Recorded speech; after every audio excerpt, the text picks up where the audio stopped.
అమ్మ నమస్తే. నమస్తే అమ్మా జయలక్ష్మి.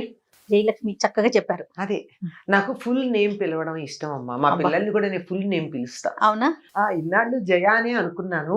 ఓకే. ఓకే. ఇప్పుడు జయలక్ష్మి అని తెలిసాక పూర్తి పేరు పెద్దవాళ్ళు ఎందుకు పెడతారు? హ్మ్. ఒక ఉద్దేశంతో పెడతారు. పూర్తి పేరుతో పిలిస్తేనే ఆ పేరుకి అందం. అబ్బా! వినటానికి భలే ఆనందంగా ఉంది. అందరూ జయానే అంటారు తప్ప జయలక్ష్మి అనరమ్మా. నేను చక్కగా జయలక్ష్మి అంట. ఇవాళ ఓకే. నుంచి జయలక్ష్మి అనే పిలుస్తా. ఓకే. ఆ. మీరు జయలక్ష్మి అన్నారు కదా! ఉమ్, సో, అందులో నుంచి ఒక టాపిక్ తీసుకుంటున్నాను చూడండి. తీసుకోండి అమ్మా. లక్ష్మీదేవి స్థిరంగా ఉండాలంటే ఏం చేయాలి? అది ఎంత బాగా అడిగారమ్మా. లక్ష్మీదేవికి చెంచల అని పేరు. హ్మ్. చెంచలాయ నమః పాదవ పూజయామి, చపలాయ నమః జానుని పూజయామి అని ఆవిడ పూజిస్తాం. ఆ! ఆవిడ చెంచలగా ఉండడమే సరైనటువంటి లక్షణం లక్ష్మికి. అంటే స్థిరంగా ఉండకపోవడమే. స్థిరంగా ఉంటే ఏమవుతుందమ్మా? కదలకుండా ఉంటే స్టాగ్నేట్ అవుతుంది, మురిగిపోతుంది. ఓహ్! ఇప్పుడు అక్కడ ఉంది హ్మ్. మనకి స్విస్ బ్యాంక్ లో మన వాళ్ళకి చాలా మందికి డబ్బు ఉంది. ఆ! ఏమైంది? అలానే ఉంది. ఎవరికి ఉపయోగపడింది? ఆ రోజు పెట్టినప్పుడు ఓ 100, 1000, 1,00,000, కోటో యూరోలు, హ్మ్. ఆ డాలర్లు. ఆ రోజు దాన్ని వాడుకుంటే బాగుండేది. ఇప్పుడు దాని విలువ ఏమైనట్టు? ఏదో యూరో విలువ పెరిగింది అంటారేమో. కానీ ఆ రోజు బంగారం కొనుక్కుంటే నాకింత విలువ వచ్చి ఉండేది. హ్మ్. ఇవాళ అంతే ఉంటే ఏం పెరిగింది? ఆ రోజు నేను పొలం కొనుక్కుని ఉంటే బోల్డు తినుండేదాన్ని. 10 మందికి పెట్టేదాన్ని. దానివల్ల ఇప్పుడు నాకేమిటి లాభం? కనుక ఏదైనా సరే చెంచలగా ఉండడం అన్నది లక్ష్మి యొక్క లక్షణం. సో, స్థిరంగా ఉండాలని కోరుకోవద్దంటారా? స్థిరంగా మన ఇంట్లో ఉండాలి గాని చంచలమైన స్థిరత్వం ఉండాలి. ఆవిడ కదురుతుంది. అది ఎలా ఉండాలో చెప్తున్నాను. ఇంగ్లీష్‌లో కూడా కరెన్సీ అంటాం. కరెన్సీ అంటే ఏమిటర్థం?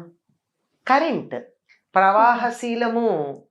ప్రవహిస్తుంటేనే దానికి విలువ. కదలాలంటే ఎప్పుడు కదులుతుందమ్మా? వెళ్ళిపోవడం కాదు కదా! ఆ! వస్తూ ఉంటుంది, వెడుతూ ఉంటుంది. వస్తూ ఉంటుంది, వెడుతూ ఉంటుంది. ఓహో! నీళ్లు అలా ప్రవహిస్తూ ఉంటే స్వచ్ఛంగా ఉంటాయి. ప్రవహించకపోతే వాసనొస్తాయి. వాసనొస్తాయి. నీరు స్వచ్ఛంగా ఉండడానికి ప్రవాహం ఎంత అవసరమో, ధనం కూడా దాని విలువ కలిగి ఉండడానికి అది ప్రవహిస్తూ ఉండాలి. వస్తూ ఉండాలి, ఇక్కడ ఉండకూడదు వెళ్ళి. మళ్ళీ అది వెళ్ళి రీజనరేట్ అవుతూ ఉండాలి. సరే. వస్తూ ఉండాలంటే ఏం చేయాలో చెప్పండి? అది. మీరు అట్లా అడిగారు, అది బాగుంది. ఎందుకంటే హ్మ్. లక్ష్మి తాను ఉంటాను అని చెప్పినటువంటి ప్రదేశాలు కొన్నున్నాయి. తన స్థానాలుగా. హుహుహు. పసుపు, పువ్వులు, ఏనుగు యొక్క కుంభస్థలం హ్మ్. లక్ష్మీప్రదం అంటారు దాన్ని చూస్తే. అంటే ఇంట్లో పెట్టుకుంటే కాదు సుమా, చూస్తే ఆ! ఆ! లక్ష్మీ కళగా కనిపిస్తూ ఉంటుంది. అట్లా చెప్పినటువంటి ప్రదేశాల్లో దీపము హుహు. ఇలాంటివి. అలాంటి వాటిల్లో ఆవిడ ఇంకా ఇష్టంగా వచ్చి కాసేపు కూర్చోవాలి కదా! ఆ! అలా కూర్చోవాలంటే ఆవిడ కూర్చునే చోటు ఇవ్వాలా? ఇవ్వాలి కదా మనం. కూర్చునే చోట అక్కడ చెత్త వేస్తే ఎవరన్నా నేనే కూర్చోను. మీరు కూర్చోరు. ఎవరు కూర్చుంటారు? ఎవరు కూర్చోరు కదా! హ్మ్. కనుక ఆవిడొచ్చి కూర్చోవాలంటే సరైనటువంటి స్థలం ఉండాలి. శుభ్రంగా ఉండాలి. శుచిగా ఉండాలి. ఆ! శుచి, శుభ్రత అని 2 ఉన్నాయి. ఆ 2 ఉంటే లక్ష్మీదేవి ఉంటుంది. శుభ్రత అంటే పరిసరాలు నీట్‌గా ఉంచడం. హ్మ్. శుచి అంటే ఇది ప్రవర్తనకి సంబంధించింది. మన ప్రవర్తన సభ్యంగా ఉండాలి. అబద్ధం ఆడకూడదు. దొంగతనం చేయకూడదు. తిట్టకూడదు. చెత్త మాటలు మాట్లాడకూడదు. దురాలోచనలు చేయకూడదు. ఇవన్నీ ఉన్న చోట లక్ష్మి తాను ఉంటాను అని చెప్పింది. ఇల్లు నాకు డబ్బు కావాలి. బావుంది. కానీ ఇల్లు చిమ్ముకునే ఓపిక లేదే. ఇల్లు శుభ్రంగా లేకపోతే ఆవిడ వస్తుందా? ఏదో కష్టపడి ఇల్లు చిమ్మా. లేకపోతే హ్మ్. ఎవరితోనో పెట్టి చిమ్మించా. కానీ నా బుర్రంతా చెత్తే. చెత్త. ఎవరిని మోసం చేద్దామా? ఏం అబద్ధం చెప్దామా? ఏ దొంగ ఎక్కడ ఏది కొట్టేద్దామా? హ్మ్. వీళ్ళు నాశనం అయితే బాగుండు. వాళ్ళు అడుక్కు తింటే నాకు సంతోషంగా ఉంటుంది. ఇలా ఆలోచన చేస్తూ ఉంటే అటువంటి చోటికి లక్ష్మీదేవి అడుగు పెట్టదు. మనకి వరలక్ష్మి వ్రతం మొన్ననే అయింది. అవునమ్మా. వరలక్ష్మి వ్రతం కథలో ఏముంది ఆవిడ గురించి చెప్పారు? చక్క ఆవిడ అందరికీ చెప్పారు ఇట్లా అంతేకాదు పూజ ఆవిడ ఏం చేసుకోండి చేసిందా, వ్రతం. తనంతట తానుగా వచ్చి ఇవిడ కల్లో కనిపించింది. ఆవిడ ప్రవర్తన ఎట్లాంటిది? అత్తమామని సజావైన ప్రేమగా ప్రవర్తన. చూసుకుంటూ, గయ్యాళి కాక హితంగా మితంగా మాట్లాడుతూ, ఉన్నంతలో సంతృప్తిగా చిరునవ్వులను చిందిస్తూ ఉండేది. ఉమ్. ఇది ఉంటే చాలు కదా. మనం అంటూ ఉంటాం కొంతమందిని చూసి, బా ఆ మొహంలో లక్ష్మీ కళ ఉట్టిపడుతోందండి అంటాం. లక్ష్మీ కళ ఉట్టిపడుతోందంటే అందంగా ఉన్నారనా? వాళ్ళు ఏం పెద్ద అందంగా ఏం ఉండరు. లెక్క ప్రకారం చూస్తే పెద్ద కళ్ళు కావు, కోటేరేసిన ముక్కు కాదు, మంచి రంగు కాదు, ఏమీ కాదు.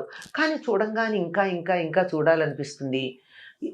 ఈల వేసి గోల చేద్దాం అనిపించదు కానీ చెయ్యెత్తి దండం పెడదాం అనిపిస్తుంది ఆ ముఖం చూస్తే. ఆ. అటువంటి దానికి లక్ష్మీ కళ అంటారు. ఎందుకుంటుంది? వాళ్ళ మనసు బాగుంది గనక.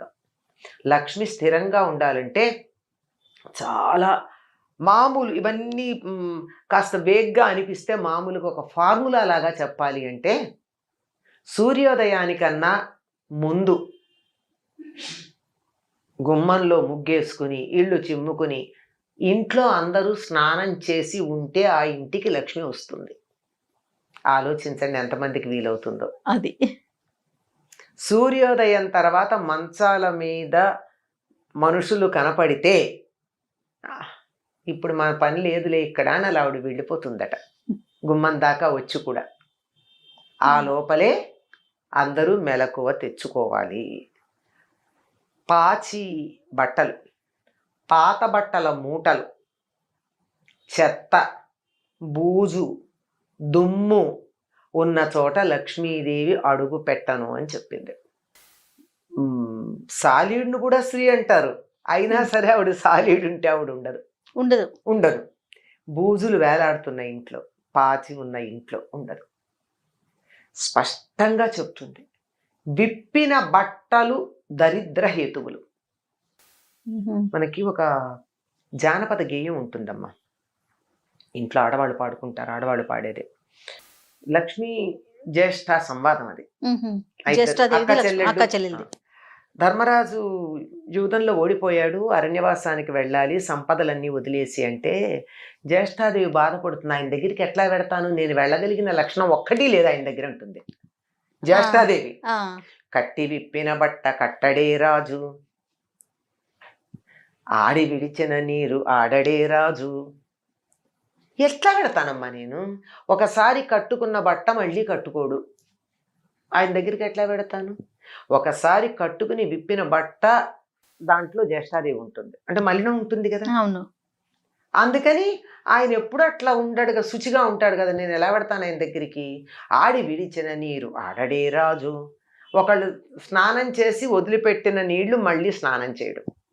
అంటే మన వాళ్ళు మీకు గుర్తుందో లేదో ఇంట్లో చెప్తారు, ఒక పూర్వకాలం 10 మంది ఉన్న కుటుంబాల్లో ఒకళ్ళ తర్వాత ఒకళ్ళు స్నానాలు చేస్తూ ఉంటే, ఒకళ్ళు స్నానం చేశాక మిగిలిన నీళ్లు పారబోసేస్తారు తప్ప అందులో ఇంకోళ్ళు ఉన్నాయి కదా అని వాడరు.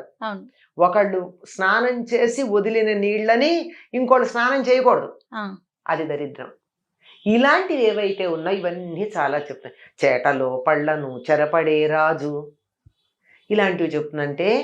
అంటే పాపం లక్ష్మీదేవి కూడా ఉంటుంది. నిజమే, మరి నేను మాత్రం వదిలిపెట్టి ఎట్లా పెడతాను ఈ లక్షణాలు ఉన్నవాడిని అని లక్ష్మీదేవి అంటుంది. సో తాను వెళ్తాను అంటుంది. ఈవిడేమో నేను ఆయన్ని వదలలేనంటుంది.